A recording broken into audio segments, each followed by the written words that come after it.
Good morning, dear students. Today we will talk about second chapter of geography, which is land, soil, water, natural vegetation and wildlife resources. Class, we have already discussed about land and soil in the previous sessions. So today we are going to continue with a new topic, which is water. We all know that water is a renewable resource. It is renewed through the process of water cycle. Now, if we talk about the availability of water on the earth, so 3/4 of the earth's surface is covered with water. Or we can say that 75% of the earth's surface is covered with water, and therefore it is also called water planet.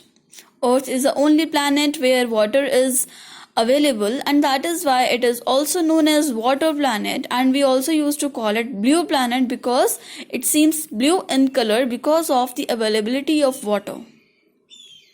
But the 75% of earth's surface which is covered with water, out of that 2/3 of the earth's surface is covered with the oceans and supports variety of plant and animal life. The total percentage of water which is present on the earth's surface, out of that 2/3 of it is present in form of oceans. Yes, oceans, it supports plant and animal life. But the ocean water is saline and it is not fit for human consumption. It is not fit for human use.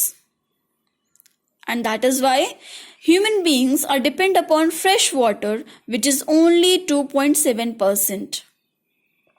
Only 2.7% of water is available in form of fresh water, which can be used by human beings. Now again, the fresh water which is available on the earth's surface, out of that 70% of it is present in form of ice sheets and glacier.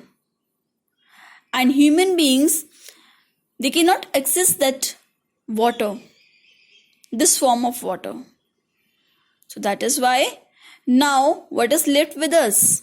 Only 1% of fresh water is available for human use. We can only use this 1% of fresh water which is available on the earth's surface in form of groundwater or surface water like river, lakes, ponds and water vapor in the atmosphere. So we are dependent upon only on this 1% of fresh water which is present in form of groundwater, surface water, rivers, lakes and water.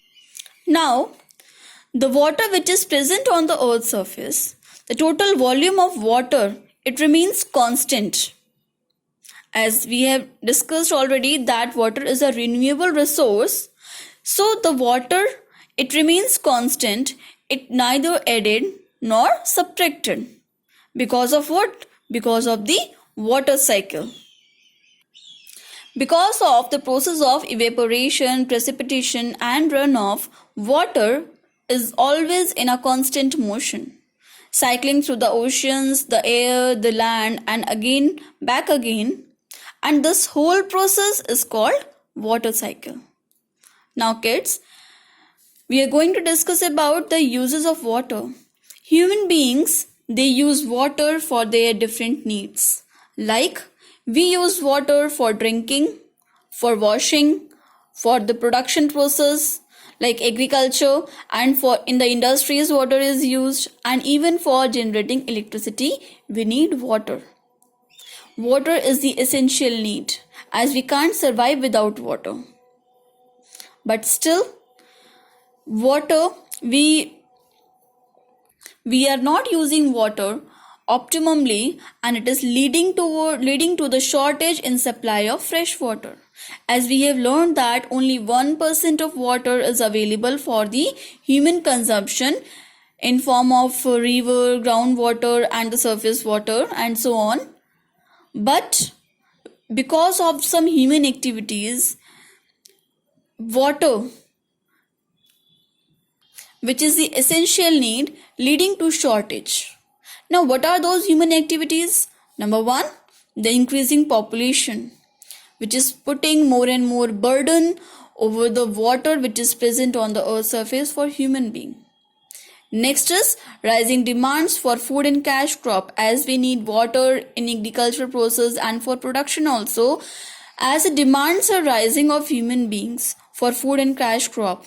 So the requirement of water is also increases with that.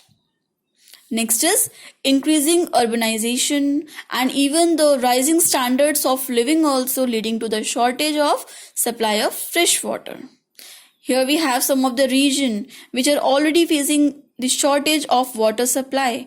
Most of the Africa, West Asia, South Asia, parts of Western USA, Northwest, Mexico, parts of South America and entire Australia. These regions are already facing shortage in fresh water supply. And if we want to come out from this great problem of water scarcity, then we need to conserve water and stop the overexploitation and contamination of the water resources. In the next video, we will learn about the conservation of water resources.